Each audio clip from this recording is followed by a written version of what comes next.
This is Michael Matheson Miller, and you are listening to the Moral Imagination Podcast.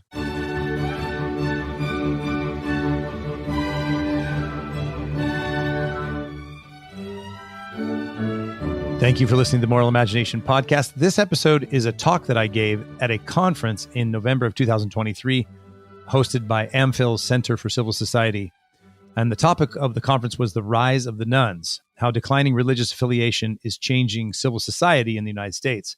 So my talk was the first of the day, and I set out really kind of a big picture of the decline of religious belief and also the rise of new religions, pantheism, with a focus on 5 false visions of the human person that contribute not only to despair and anxiety, but also to the decline of Christian belief and the rise of secularism and pantheism and new paganism. So this talk is really a thematic overview, and it's a distillation of 2 longer lectures that I give, one on 5 false anthropologies and how to think about that in terms of Christian anthropology, and then another on 10 reasons for unbelief and the decline of Christianity. But they are interrelated because I think one of the dominant forces for decline of unbelief are these 5 false anthropologies. So I want to thank you for listening, and thanks to all of you who have written reviews on Apple Podcasts. If you like the podcast and you have not written a review yet, please do go to Apple Podcasts and give it a 5-star review. It does help grow the podcast. Thanks to those of you who've supported me through Patreon. I appreciate it. It costs money to do the podcast, so every little bit does very much help. Please share the podcast with your family and friends. And also, you can go, as always, to themoralimagination.com for show notes and book links and other information. And please subscribe to my occasional newsletter where I send out not only updates about the podcast, but essays that I've written or book reviews or things that I'm working on. And so you can subscribe at themoralimagination.com. And I'd like to thank especially AmPhil and the Center for Civil Society for giving me the recording and allowing me to use this on the podcast. Our conference today, as you know, is about what some have said to be the rise of the nuns. We will address how a decrease in faith and things like church attendance impact civil society. While it is undeniable that American society is becoming more secular, I would suggest that there is more beyond the headline numbers that we so often see. Although some studies indicate that faith and religion play less of a role in the lives of Americans today, nearly 3 out of 4 Americans still state a belief in God, which is higher than many countries, certainly in the Western world. And although overall attendance of services is down across religions, many communities of faith are thriving today. We see this in places of worship, schools, all types of nonprofits that serve civil society. And we will hear from experts who lead such organizations throughout the day. So while we live in challenging times, we have reasons to be optimistic. And I hope that this conference will be insightful for all of you. And I trust that the connections made and the knowledge shared will help us all do better as we move forward. As Tocqueville once said, in America, religion is the road to knowledge, and the observance of the divine laws leads man to civil freedom. We have today an outstanding lineup of speakers and panelists, but what makes our Givers, Doers, and Thinkers conference truly special is that virtually anyone here today could easily be a speaker or a panelist based on your credentials, your experience, and your accomplishments. So again, this is a room full of intelligent people with a passion for our nation and civil society. And thank you so much for traveling and being with us here today. We will begin by hearing from one of our featured speakers, Michael Matheson Miller. Michael is a senior research fellow and chief of strategic initiatives at the Acton Institute. He is the director of the Center for Social Flourishing and the Poverty Cure Initiative, which seek to promote access to the institutions of justice and local entrepreneurial solutions to poverty in both the United States and the developing world. Michael is the director and producer of the award-winning documentary Poverty, Inc. and several video series including Poverty Cure, The Good Society, and The Gospel of Work. He is the host of the Moral Imagination podcast and is the author of Digital Contagion, 10 Steps to Protect Your Family and Business from Data Intrusion and Surveillance Capitalism, and the book Excluded, How the Poverty Industry Excludes the Poor from Justice and Prosperity, forthcoming next year. Michael is also a distinguished fellow at the Bush School of Business at the Catholic University of America and serves on the boards of the Sacred Heart Classical Academy and the Hildebrand Project. Michael, thank you for being with us today.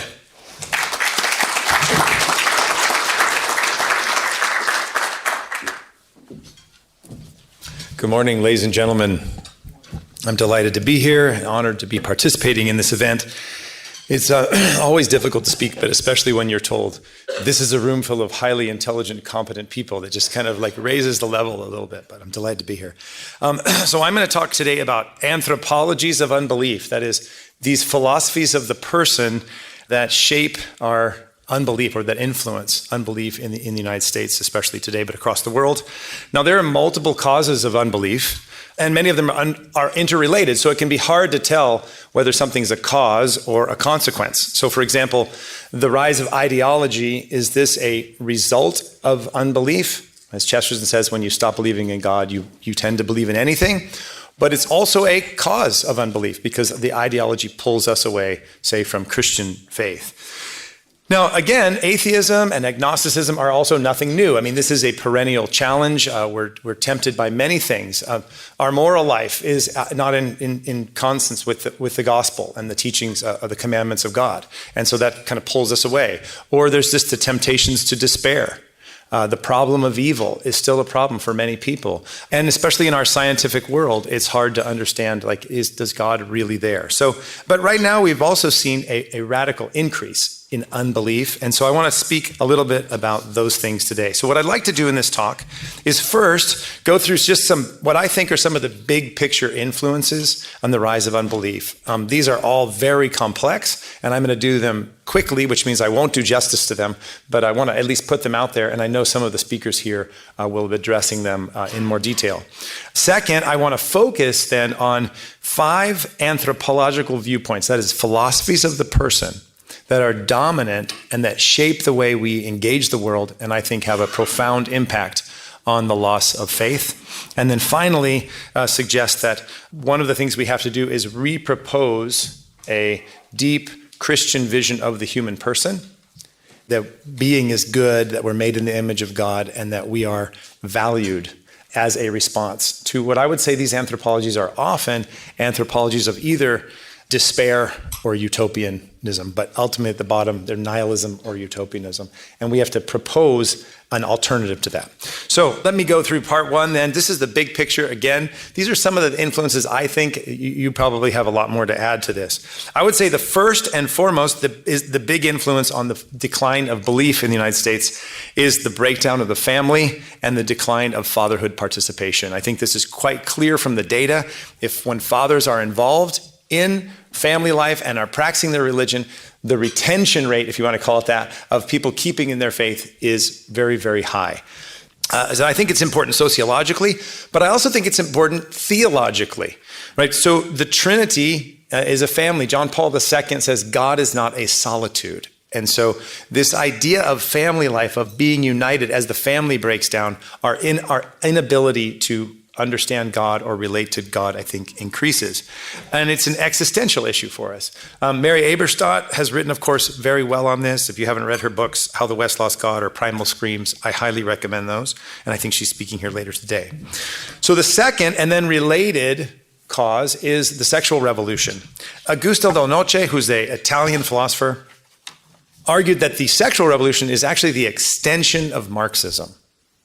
And if we think about everybody from Marx, Engels, Robert Owen, Antonio Gramsci, the Fabians, Adorno, Marcuse, you name it, they see 3 obstacles to socialist reform.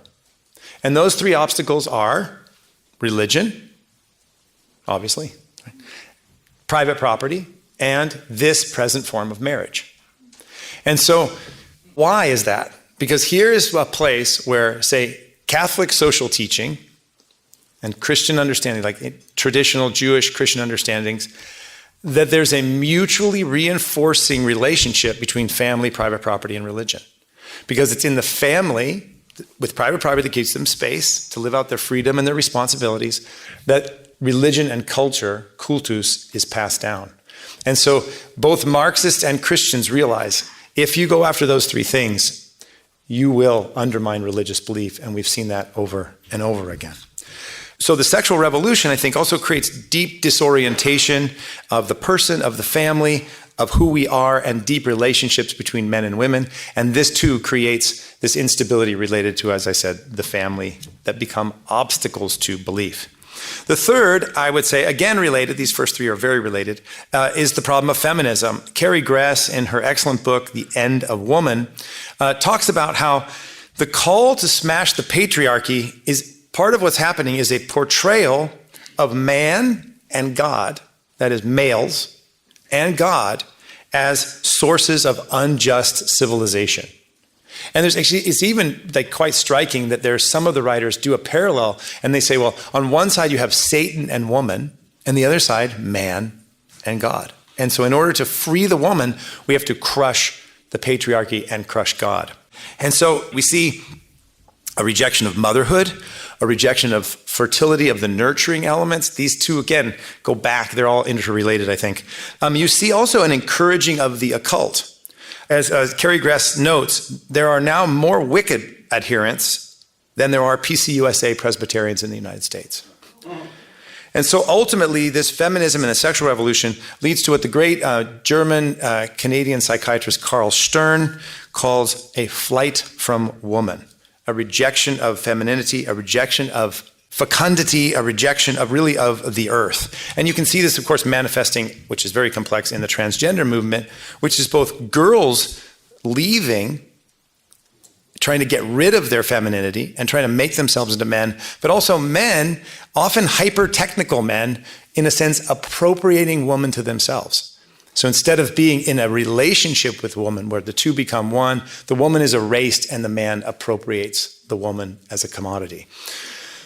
So the fourth, I would say, is you can see in the writings of the great Alexis de Tocqueville. I could never be at a conference on civil society and not mention Tocqueville, but this is not forced, I promise. Tocqueville, as you know, worried that democratic life, marked by individualism and egalitarianism, would lead to the rise of the most dominant religion. And he thought that the most dominant religion would be pantheism. Our desire for equality would be so strong that we don't even want a difference between God and man. And this, of course, is very complex, but you can see right here the idea that Christianity has to be rejected because it's hierarchical. It's opposed in some ways to equality, even though we know that it's the Jewish and Christian traditions that brought the idea of the dignity and equality of man, that Tocqueville says equality becomes a force that runs over everything in its way. So it even overruns its own sources. And then, of course, we can also see the rise of the environmental movement, which is connected to pantheism. And so Christianity here, too, is an obstacle to environment. It's a force for dominion and destruction over the earth. Whether that's true or not is a different question. But that's, I think, part of the rise of unbelief. The fifth is technology and the technological society. And I think we can think about technology in two ways. One is just the maybe most obvious is the constant distraction and entertainment, right? The constant distraction and entertainment. There's no time for silence. There's no need or really even ability to wrestle with existential angst. So if you're a young person and you're struggling with the complexities and the vicissitudes of life, you don't have quiet. You can just medicate yourself, as it were, by scrolling, by looking at Netflix, by scrolling the phone, by constantly being entertained. And in addition to that, the content is often hostile to faith. So if you think about Facebook or Twitter or TikTok, there's actual hostile content to faith. And so we have propaganda and what Jaron Lanier has called behavior modification. So Lanier, if you don't know who he is one of the founders of virtual reality. He's secular, he's not a believer, but he's very worried. He wrote a book called 10 Reasons or Arguments to Delete Your Social Media Accounts Right Away. And he says that we are, this is a quote, we are being tracked and measured constantly and receiving engineered feedback all the time. We're being hypnotized little by little by technicians we can't see for purposes we do not know.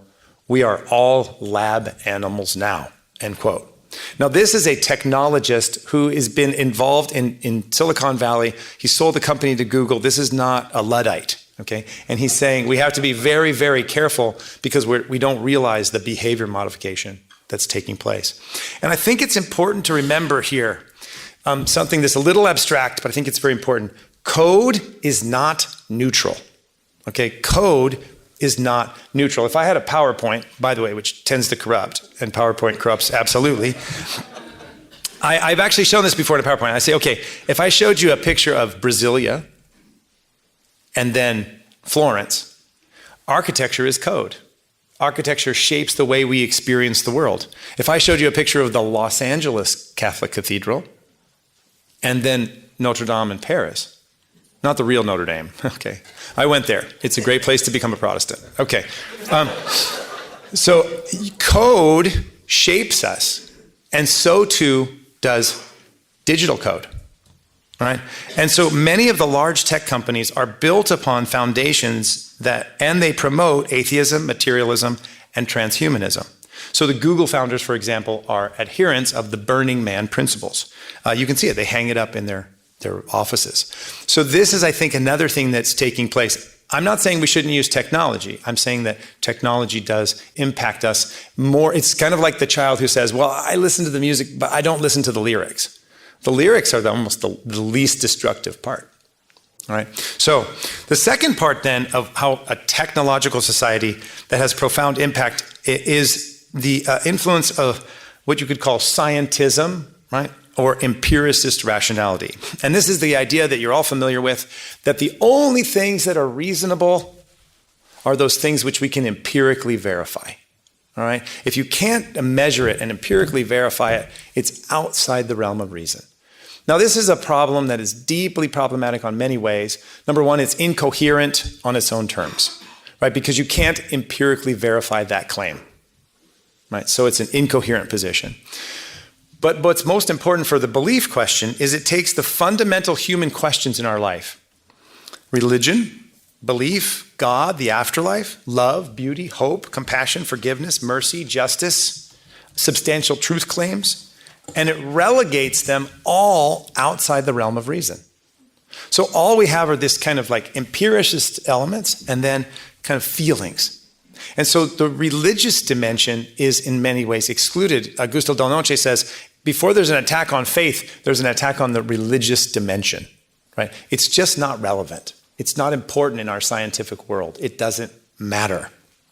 And so this severs the relationship between reason and our affective sphere, our emotional life. So we don't have a framework of how to think about our emotions or our deepest experiences. And our feelings really only become valuable insofar as they can be used or commodified by marketers or social engineers. And this diminishes the person. It's the abolition of man. So it also leads to irrational rationalism, if you want to call it that, to scientism, right? And this is why we see decreasing belief in God and increasing belief in aliens and the multiverse. And this is real. I mean, people believe in the multiverse, right? It's not just in the Marvel. They actually believe it. So it also believes in this techno-utopian belief that there's a technical solution to the problems of evil, sin, suffering, and death. So I don't need God, right? A friend of mine, Rabbi Mitch Rockland, says, if there's no God, there's no covenant. And if there's no covenant, then man is left alone. And if man's left alone, then we have to solve the problem ourselves. And this techno-utopianism, man is alone. As John Paul says, is man lonely or is he alone? And man feels alone. So this defense of reason, I would argue, is not just an academic discussion. I know it's very intellectual, but Benedict XVI writes about this: the defense of reason is the defense of the human being. The sixth, I think, big picture is just the rise of humanitarianism, which is related. What matters is the world's projects: feeding the hungry, curing the sick, ending poverty, ending discrimination. So why do we need a spiritual dimension? I can be a good person without Christianity. Christianity is just kind of judgmental and mean and uncaring, and I can care for people without Christianity. Because humanitarianism, as we know, is a secular version of Christian love that focuses on providing comfort. But And these, if you like Benedict XVI in his great book, Jesus of Nazareth, Volume 1, actually talks about this in the temptations of Christ. This is the temptation.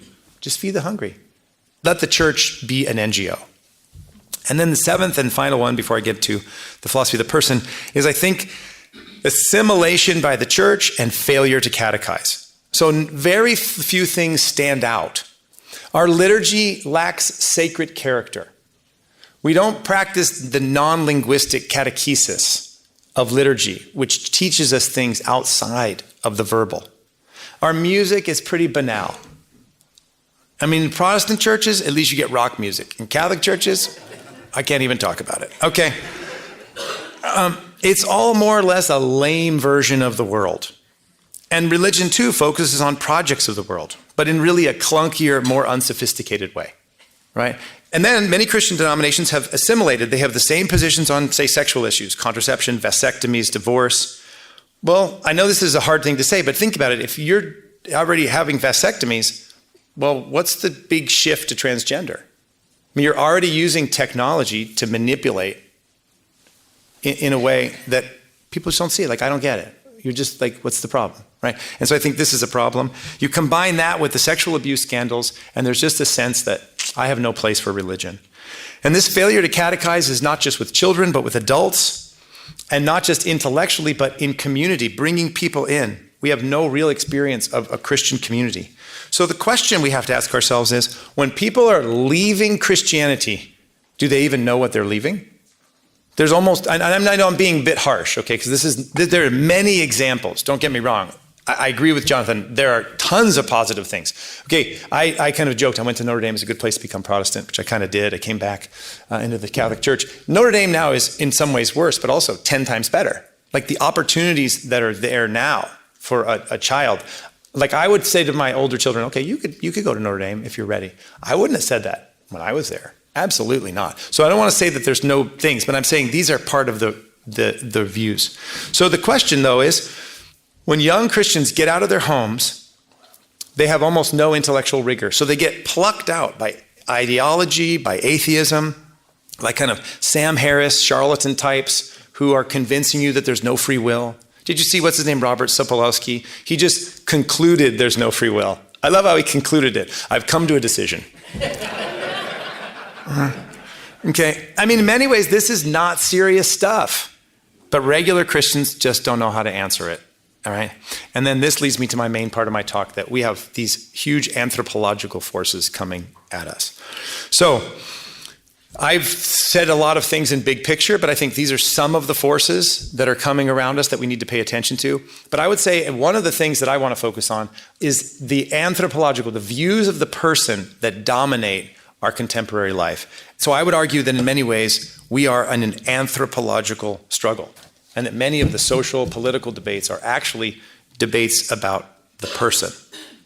And so let me go through 5 of them. So the first big kind of idea that's around, I mean, they're not in any particular order, by the way. The first one I'll deal with is what I'd call plastic anthropology. So this is very influential and increasingly so. I think in maybe philosophical terms, we could call it a new ontology of the person. It's a new kind of metaphysics of the person that's plastic. And it has a lot of effect. It kind of interrelates with transhumanism, which I'll discuss. So one way to understand plastic anthropology is this, and I'm sorry I'm making you do a little bit of philosophy at 8 o'clock in the morning, but it's in the Eastern time, it's already almost noon. So in an Aristotelian or Thomistic vision of the person, human beings have an essence. We're a certain kind of thing. We're hylomorphic, embodied, embedded persons with a specific nature. We're a kind of being. Okay? Now, each of us is unique and unrepeatable. Right? Each of us is an individual with freedom, but we have freedom within an essence. With plastic anthropology, right, the essence is changed. Okay? It's inverted. So you don't start with an essence, you start with raw existence. And then you can choose yourself. So LGBTQA+, whatever it is, you choose yourself, and then the plastic hardens, and that's who you are. So it's this radical self-creation that combines, it's like an inverted Thomism. Okay? And so We're malleable and plastic based on our will, our volition. Okay, so for example, so I'm Catholic, so I'll give this example.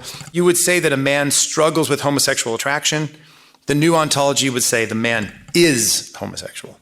With transgenderism, if a man identifies as a woman, he is a woman, right? And society is required to treat him as such. So that dignity, as you know, becomes a weapon against religious liberty. Now, these are very complex issues, okay, ladies and gentlemen, and people are suffering, as we know. They are victims of the sexual revolution. Many of them have experienced sexual abuse, but they're also victims of false anthropologies and the failure of adults to help vulnerable people navigate through difficult times because we don't want to tell them the truth. The reduction, I would say, of a person's identity to their sexual predilection, I would argue, is an act of injustice. It often acquits an abuser that's behind the scenes, right? And it identifies people with a struggle they have. We would never say Bill Clinton is a promiscuous. Okay, I am not that, okay? We wouldn't say that, right? We would never say to a young girl who is struggling with anorexia, that's who you are. Just starve yourself until you die, okay? But we do this in this new plastic anthropology, and it's an act of injustice against the vulnerable. And it's also important to remember, as C.S. Lewis said, man's power over nature is always some men's power over other men. So if they can choose their identity, the powerful can also shape their other people's identity. So the second anthropology, which is related, is what's called transhumanism or post-humanism. Now, this is a big deal. The further you get out west towards Silicon Valley, the bigger it is.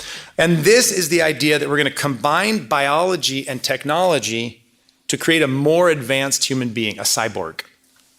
Now, if some of you are listening, you think, okay, this is crazy. There are billions and billions and billions of dollars going into this every year, okay? So transhumanism believes that as a human species, we're in an evolutionary move, because remember, it's materialist. And so at this point, we're just at one early stage of our evolution. And we're going to now use technology to go to the next stage of our evolution.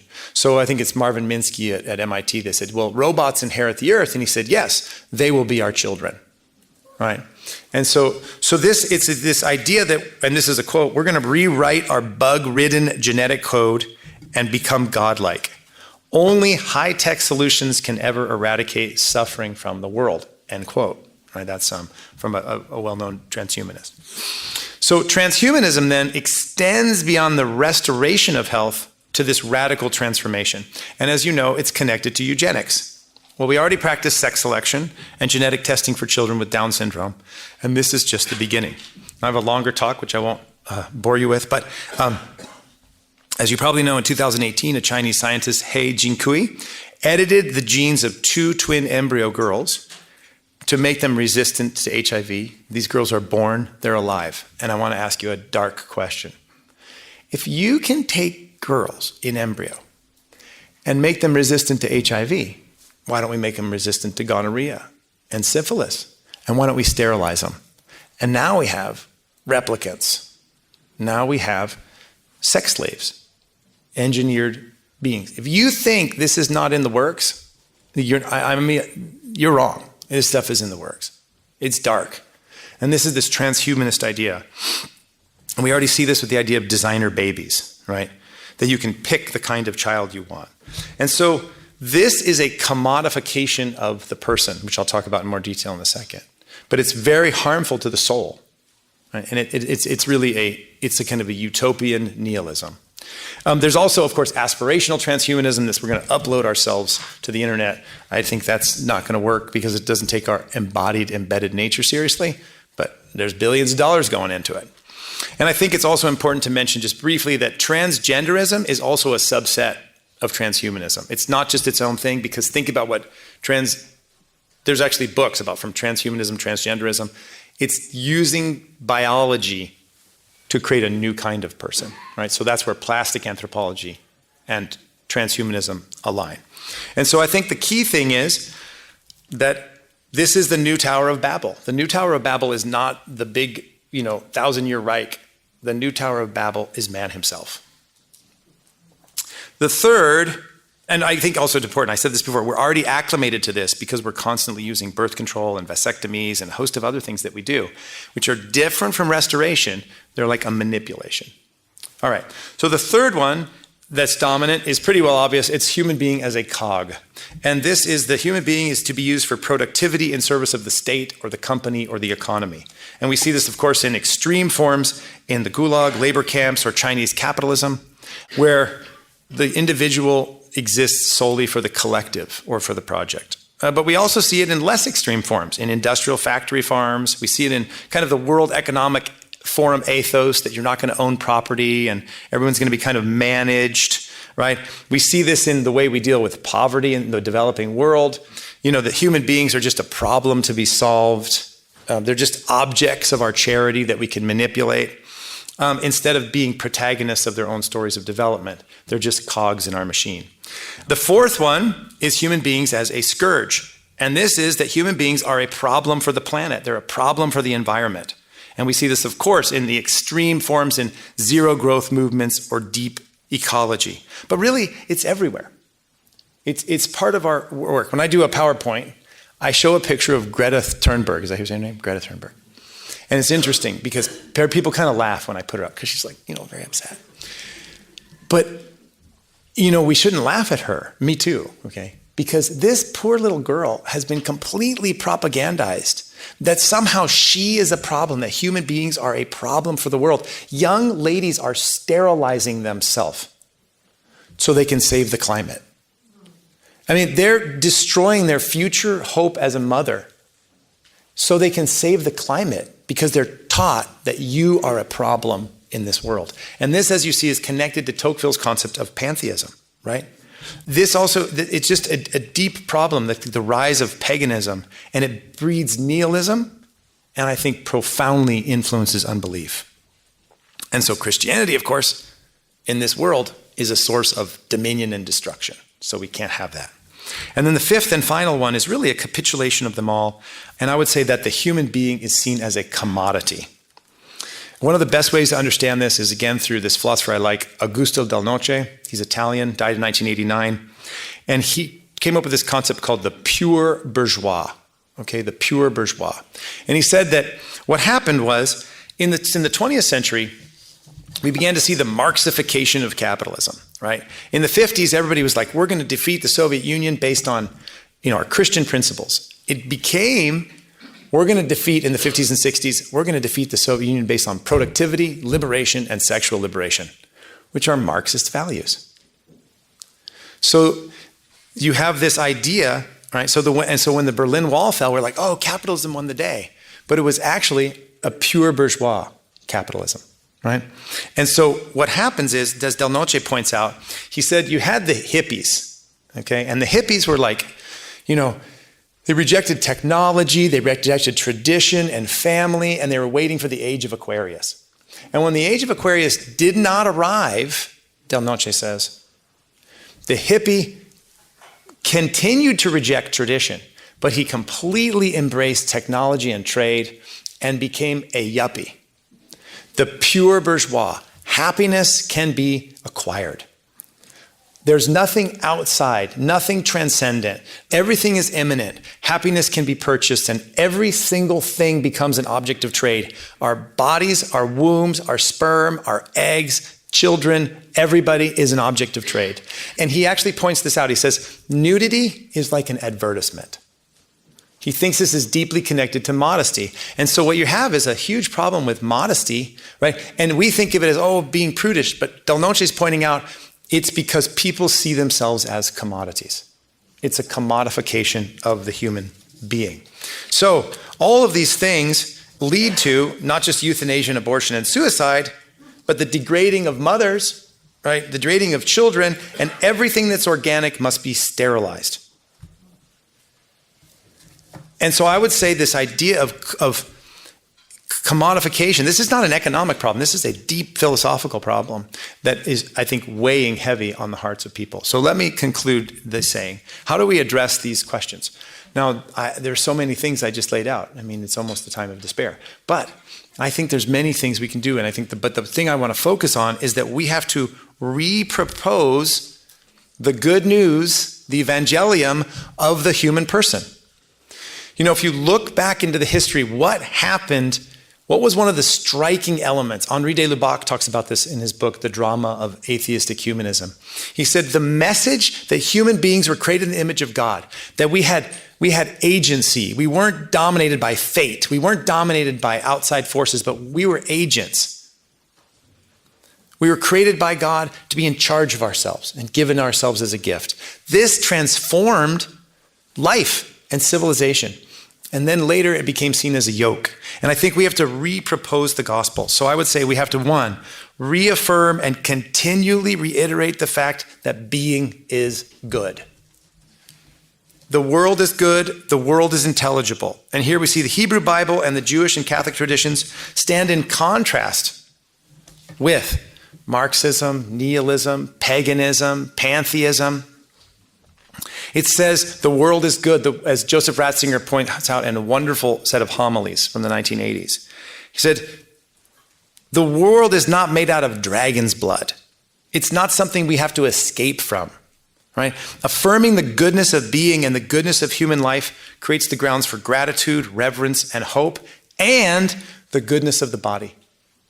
Our bodies are not an accident. It's not something to escape from. So that's the first.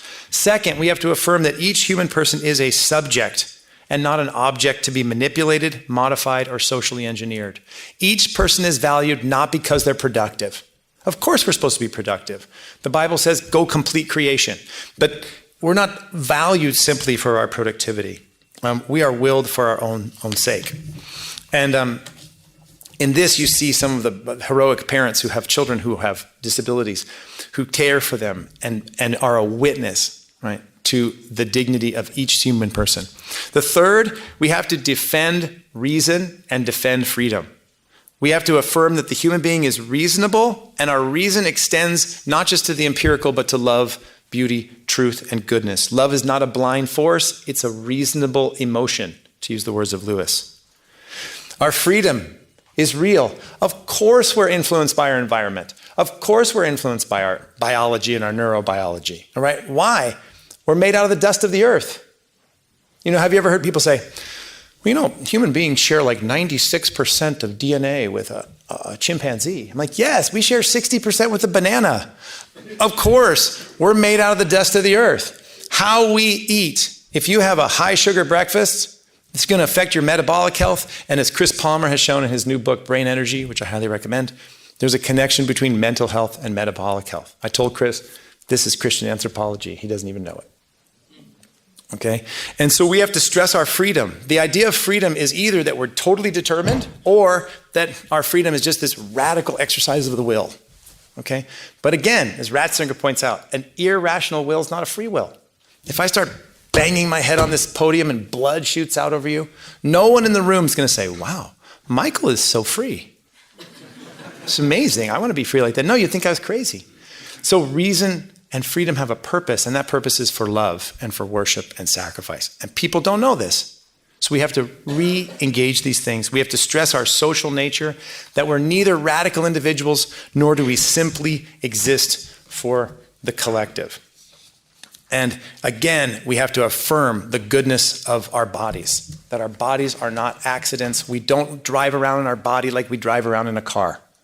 We're embodied, embedded persons. And in the Christian tradition, the Jewish tradition, what happens at the end? You get your body back. Because your body's not an accident. As St. Thomas Aquinas says, I'm not my soul. Right? We are not accidental, our bodies. And so I would say in the face, the good news is, all the anthropologies that are dominant are incoherent. They don't match with our lived experience. They're philosophies of nihilism, false utopianism, which is always false, I guess that's redundant, and despair. And the Christian vision of the human person is one of coherence, of alignment with our lived experience of as persons. It helps us address the question of love and beauty and friendship. Chemical, like, oh, your love is just a chemical reaction. One time I went home to my wife, I said, my chemicals are super attracted to your chemicals. And so she said, don't ever give me flowers again. That's all I need to hear. Okay. So Christians are sent out into the world with no intellectual or communal rigor. And of course, we need, don't get me wrong, this is not intellectual. You need prayer. You need deep relationship with Jesus Christ, right? You need friendship with God. You need to be in community. You need to feel like you're supported. You need to have all these different connections. This is not we're not just kind of radical individuals moving around. All of this has to be done within a context of community and love. But the reality is, our vision of the human person is, as I said, the most coherent, the most attractive, and it absolutely transformed the world. And it can do so again. The last 2 decades, we have seen not only a decline in religious belief, we've seen a decrease in happiness, we've seen increases in anxiety, loneliness, depression, and suicide. We've seen family breakdown, drug use, a huge set of problems. Now it's correlated, okay, but I think there's more than correlation going on. Carrie Grass, in her book, The End of Woman, writes, women are not happier, they're just more medicated. And I think this is a problem for all of us. This is a struggle.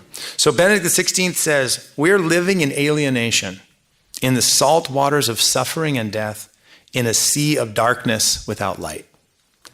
So we must bring men and women out of the sea into the light of God. He says there's nothing more beautiful than to be surprised by the gospel, by the encounter with Christ. And as we saw, this Christian vision of the human person that's central in the Hebrew Bible and the books of the New Testament amazed and transformed the world. It was radical. And as John Paul II says, this amazement determines the church's mission in the world, and perhaps so even in the modern world. And so the key element of the Christian vision of the human person is ultimately that each person is willed and loved for their own sake. But you can't understand this if you don't have a family. You can't understand this if you're excluded in your radical individual. You can't understand this if you're being abused. You can't understand this if you're in this solitude. So we have to have community. And in that, then we affirm the goodness of each being. And the wonderful philosopher Joseph Pieper says, to say I love you, right, is to seek the good of the other and to say it is good that you are. And that's the message that we have to give every single person so that they can come back to the church because it is good indeed that you are. Thank you for your time.